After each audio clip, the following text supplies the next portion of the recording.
حدیث بہت خوبصورت ہے، یعنی واقعاً اس حدیث کو کم از کم اپنے ذہن کے اس گوشے میں رکھیں کہ جو ہمیشہ آپ کو یاد رہے۔ فرمایا کہ کسی بھی نیکی کو چھوٹا مت سمجھو، کسی بھی نیکی کو، کار خیر کو چھوٹا مت سمجھو، ہو سکتا ہے کہ خدا کی رضا اسی کام میں پوشیدہ ہو۔ اب بعض اوقات کیا ہوتا ہے، ہمارے یہ مسائل ہے کہ ہم پہلے ہی یہ تصور کر لیتے ہیں کہ اس سے کیا ہوگا۔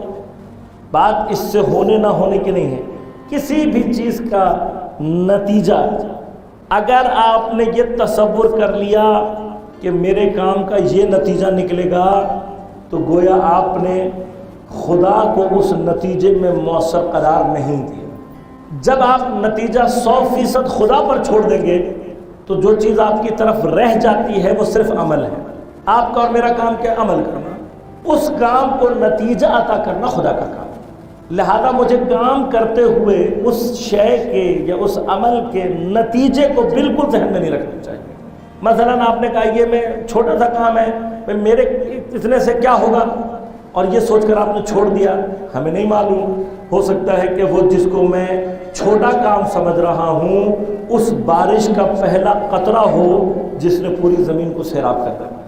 نہیں معلوم، بارش کا پہلا قطرہ یہ ہے، بعض کہانیوں میں بھی اس کو بیان کیا گیا ہے کہ بارش کا ہر قطرہ اگر یہ سوچے کہ میرے وجود سے اس خشک زمین پر کیا اثر ہوگا تو بارش نہیں ہوگی، لیکن اپنے وجود کو فنا کر کے ابتدا کرنے والا قطرہ کہ جو پہلا ٹپک جاتا ہے اپنے پیچھے پورا ایک سلسلہ باران لے کر آ رہا ہوتا ہے کہ جو اسی زمین کو جس کو وہ یہ سمجھ رہا ہے کہ میں سیراب نہیں کر سکتا، حتیٰ بعض اوقات سیلاب کی کیفیت ایجاد ہوتا ہے۔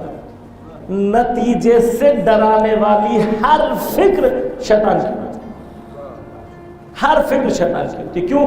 اس لیے کہ وہ نتیجے میں آپ کو مؤثر قرار دے رہا ہوتا ہے۔ تمہارے کرنے سے یہ ہوگا، تمہارے یہ کرنے سے نہیں ہوگا۔ وہیں پر سوچنے کی، یعنی اپنی اس فکر کو جو جواب دینا ہے، شیطان کے وسوسے کو جو جواب دینا ہے وہ یہ ہے، نہ کسی کام کے کرنے میں میری کوئی حیثیت ہے، نہ کرنے میں میری حیثیت ہے۔ میں ہزار کسی کام کو کرنا چاہوں، اگر اذن خداوندی نہ ہو اثر نہیں ہوگا۔ بس میرے چاہنے نہ چاہنے کا کوئی تصور نہیں۔ لہذا جب ہم خدا کو مؤثر مان لیتے ہیں کاموں میں تو کام آسان ہے۔ لہذا فرمایا کہ کسی بھی کار خیر کو چھوٹا نہ سمجھو، ہو سکتا ہے خدا کی رضا اسی کا۔ اب اگر ہم اپنے اطراف میں تلاش کریں گے تو محسوس ہوتا ہے کہ بہت سارے کار خیر ایسے ہیں جو ہم انجام دے سکتے تھے لیکن ہم نے چھوٹا سمجھ کے۔ خدا کی رضا کو بڑے کاموں میں تلاش نہ کریں۔ جس شے کو آپ جتنے خلوص کے ساتھ انجام دے سکتے ہیں، یاد رکھیے گا کہ اسی کام میں خدا کی رضا اتنی ہی قوت کے ساتھ موجود ہے۔ جو لوگ ایران کی زیارات پر جا چکے ہیں اور جنہوں نے ایران کی زیارات میں، نیشاپور کی زیارات میں ایک خاتون کی قبر کی زیارت کی جس کا نام بی بی شتیتا ہے، انہوں نے یہ واقعہ سنا ہوگا، ویسے بھی ذہن میں ہوگا۔ ایک خاتون بڑھیا بہت ہی کم، تھوڑا سا خمس اپنا دے رہی ہے اس شخص کو جو خراسان سے سونے، درہم و دینار کے انبار لے کر جا رہا ہے امام کے پاس۔ بڑھیا سے جسے کہتے ہیں جان چھڑانے کے لیے اس نے رکھ لیا، لیکن امام کے حضور پیش کرتے ہوئے اب اس کو یہ محسوس ہو رہا ہے کہ یہ تھوڑا سا پیسہ، یہ ایک چھوٹا سا کپڑا، اس کی کیا حیثیت ہے۔ امام نے وہ سارے درہم و دینار سائڈ پہ کر۔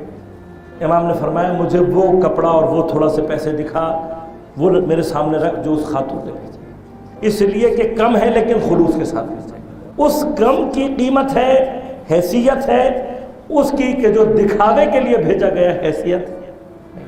لہذا بڑے ہونے میں اول تو تلاش کرنا۔ چھوٹا کام بعض اوقات کیوں رضا لیے ہوئے ہوتا ہے؟ اس لیے کہ چھوٹے کام میں ریاکاری کا امکان کم ہوتا ہے۔ جو آپ کے عمل کو ریاکاری سے بچا لے گا وہ خلوص ذات کرے گا۔ جیسے ہی آپ کے کام میں ریا آ جاتی ہے ویسے ہی اس کا ثواب ختم ہو جاتا ہے۔